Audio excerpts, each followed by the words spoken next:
they're gonna fear me. You have to be the champion before you become the champion, so that means lifestyle. You have to be him before you become him. You gotta be him before you become him. That's how it starts. You look at somebody, I wanna be like him. You don't say, hey, I'm a bad motherfucker. I wanna fight everybody out here, nobody's gonna kick my ass. You see somebody and say, hey, I might wanna do that. Well, greatness is when you make your delusions your reality. Nothing's impossible for somebody who's gonna try. If you're gonna try, it's capable of being done. But you'd fight Tyson Fury. Yeah, I'll fight a lion if the price is right. My whole objective is your total surrender, your total domination. I'm gonna destroy you.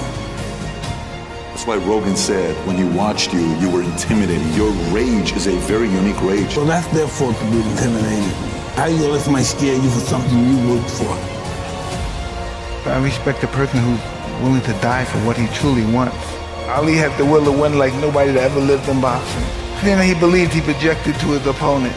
Really look at how does Ali beat George Foreman? How does Ali beat Sonny Liston? How do you beat these guys? How did he even beat Joe Frazier? Fighting the way he fights. He beat them because he refused to lose. But we have to believe that we're divine and that we learn from our experience, because confidence breeds success and success breeds confidence. They go hand in hand. You have to know who you are first. You know who you are. I know who I am. People say they're great all the time, you this, you that. Whatever they say, I know who I am. Without self-love, you're nothing. Because self-love is discipline. And discipline is doing what you hate to do, but do it like you love it. I never wanted to be obscure. I was born in obscurity and I never wanted to deal with that again. I'm invincible, I'm a savage, I'm ferocious. I'm the smartest savage. I knew I wasn't going to die before I became champ. When this is over, everybody's going to know my name.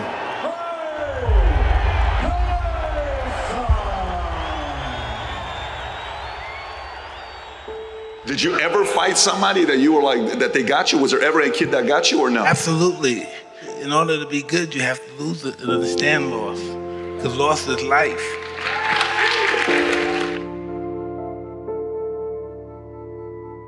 Adversity make the strong stronger or the weak weaker.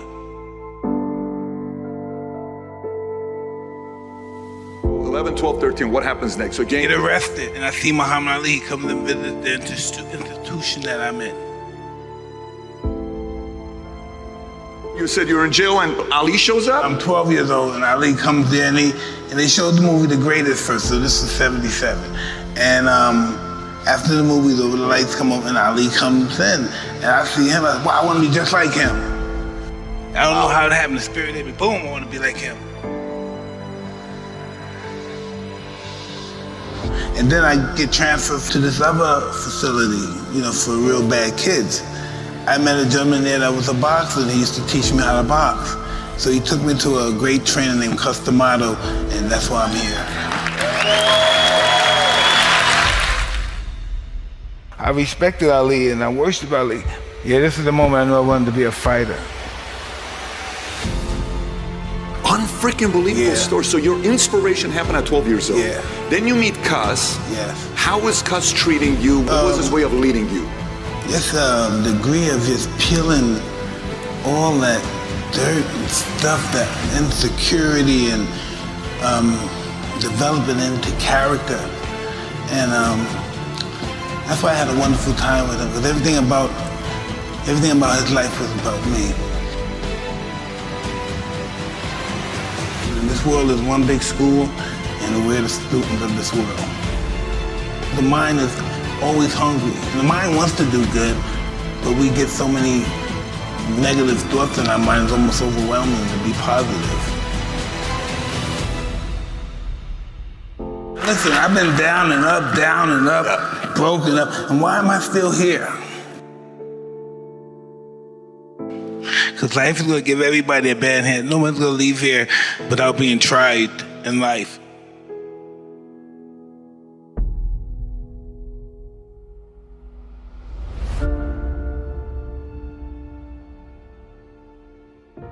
So inspiration. So is that what got you to be willing to be disciplined to get what you want, like to become a champion? At 14 years old, I'm willing to do everything it takes to be a champion? Absolutely. And then I had Cuss over there telling me why should he have it? That's one thing I never had in my life, because I always got picked on, and I never had jealousy or enviness about anything. And Cuss possessed that, you know, and he was telling me, why should he have all that money and you don't?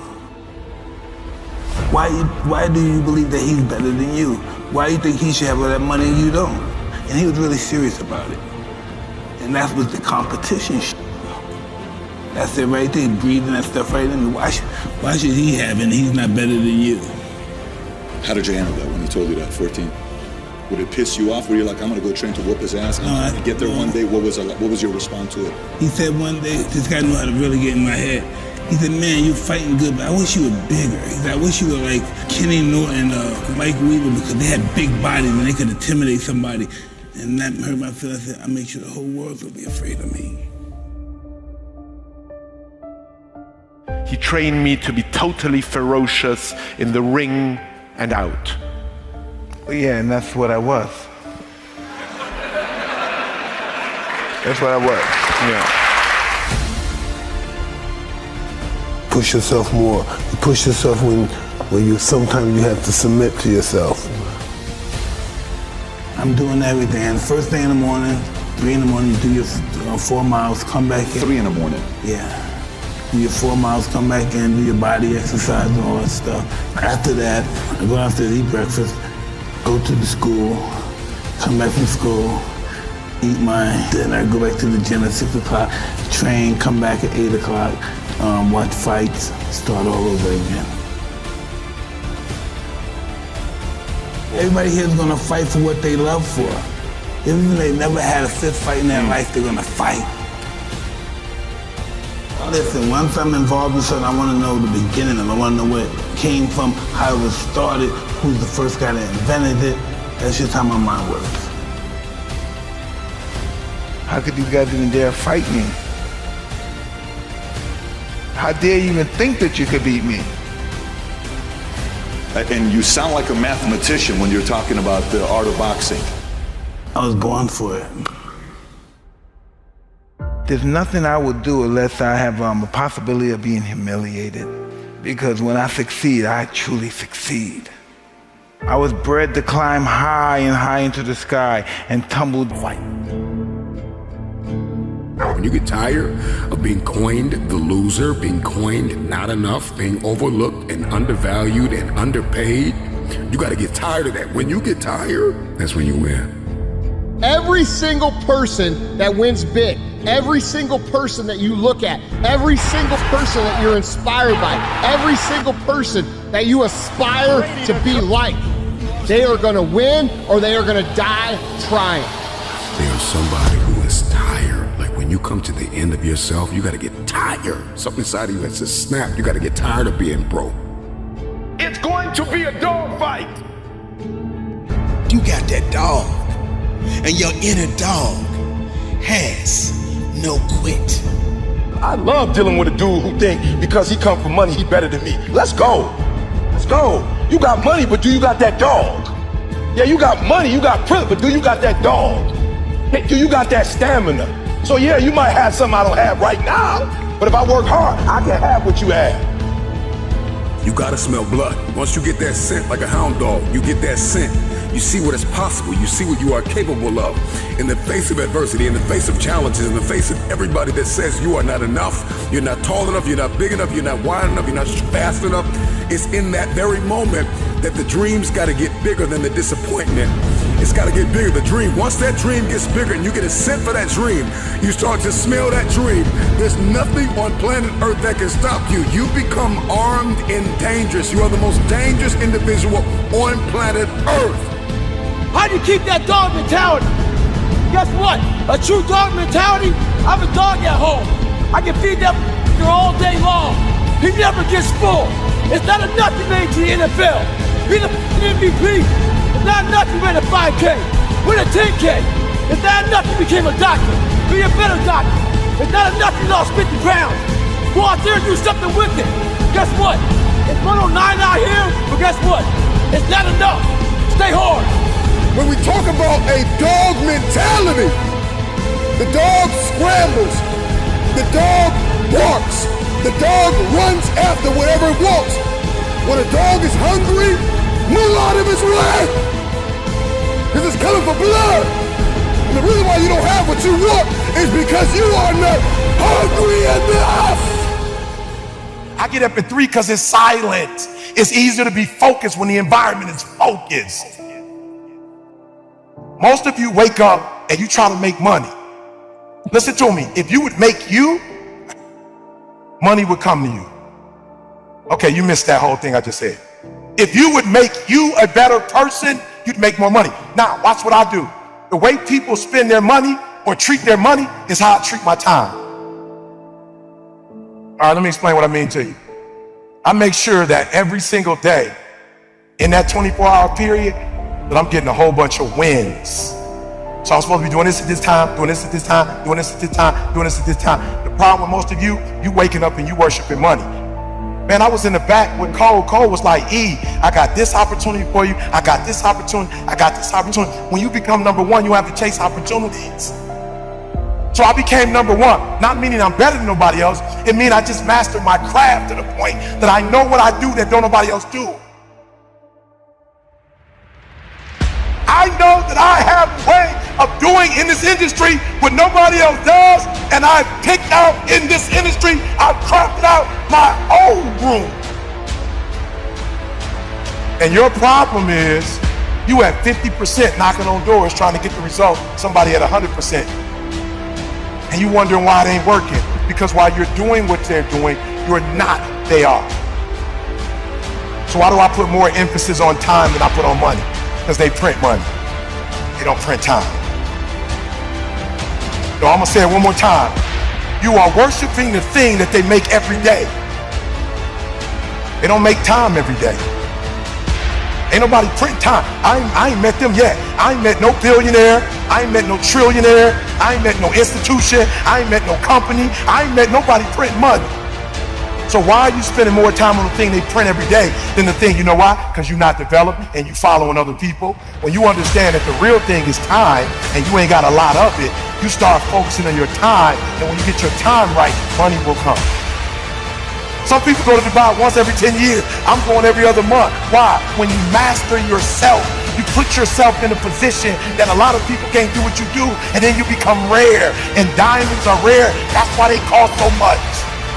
If you would become rare, you just like everybody else. You look just like, you act just like you just like everybody else. When you become you and you become rare, you become a... When you leave this room, you will take full ownership. And the reason why I say it's my fault, even when it's not my fault, because when I say it's your fault, I give you power. I give you control over my life, and I will never give another human control over my life. It's my fault. It's my problem. I'm coming up with the solution for it. Stop being average. Average people can't forgive. Average people can't let go. The greats, we do whatever it takes.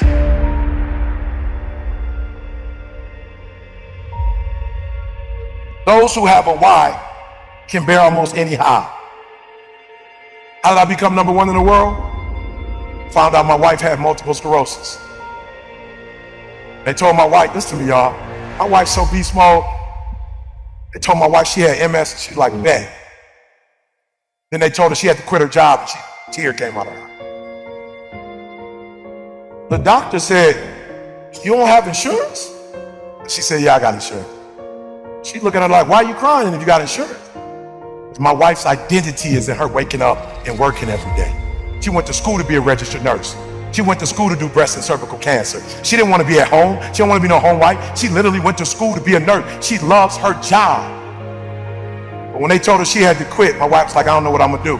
I said, how much you make? She told me 5,000. I said, 5,000 times 12 is how much? 60 times 30 years, how much? 1.8 million. I woke up every day hunting 1.8 million. I'm number one in the world, not because I'm a better speaker. I'm not number one in the world because I look the best, because I dress the best. I'm not number one because my enunciation is the best, because I use the best words, because I got the best sentence structure, because I come from the best background. I became number one because I woke up and I hunted down the 1.8 mil so my wife would never have to work again. If you waking up every day and you want a Rolls Royce, you ain't about to beat me. If you waking up for a Bentley, you ain't about to beat me. If you waking up for a gold chain, you ain't about to beat me. If you woke up for a Rollie, you ain't about to beat me because you're going after material stuff. I'm going after my food. I'm going after my baby. I'm going after my high school sweetheart. I'm going after my kids so they can see their mama and their mama don't die. I'm making sure their mama don't get in a wheelchair if I can help it. If their mama don't lose her sight, if I can help it. If her mama don't lose her memory. So I started studying MS like I had it. I started studying MS. Your problem is you're not studying this product like your life down on it, like your life depend on it. You playing with this product. You know what? You like the people that work for me that want to check and they never end up getting it. But the people who work for my company act like they own it. Wake up every single day making sure she don't have to go back to work. So watch this. I started studying and I found out two things. One is stress. So I had to take her out of a stressful situation. And then the other thing was vitamin D. And I literally, people say, bro, why you moved to Southern California? Because my wife got MS. I literally typed, what's the best place in the world for vitamin D? Southern California. What's the best temperature in the world in the United States of America? San Diego, California. It don't go 99, 100, and then back down. It's right there. I said, San Diego, I'm hunting you down. You're moving to San Diego. Why? I don't care about San Diego. My wife, in the first year, last year, we were in San Diego. My wife said to me, when we went back to Michigan, when the summer came, my wife said, you know something? I said, what? She said, I never took a nap in California. I said, what you mean by that? She said, the sun energized me, and I never needed to take a nap. Gonna come after me. The reason why most of you can't do what you do, you keep getting knocked down, you keep quitting, because whatever your why is, it ain't stronger than the beat down you take. Whatever the beat down, whatever life is throwing at you, whatever punches is blowing, whatever's happening, it ain't deep enough for you to wake up. Like you getting punched and you feel that pain and you like, ain't no need to get up. No, and I feel you. You need to stay down because life gonna beat you. You talking about making millions, life gonna beat you down. You're talking about making millions, multi-millions, billions, life gonna beat you down. So when you feel the pain and you get knocked down, stay down. If you got a why that's deeper than your pain, every trial, every tribulation, I will my way through it. I don't care if it's cancer, I will my way through it. I don't care if it's MS, I will my way through it. I don't care if I'm struggling in school and I'm trying to get a degree, I will my way through it. I don't care if you fail the boards, go again. I don't care if you fail the law exam, go again, will your way through.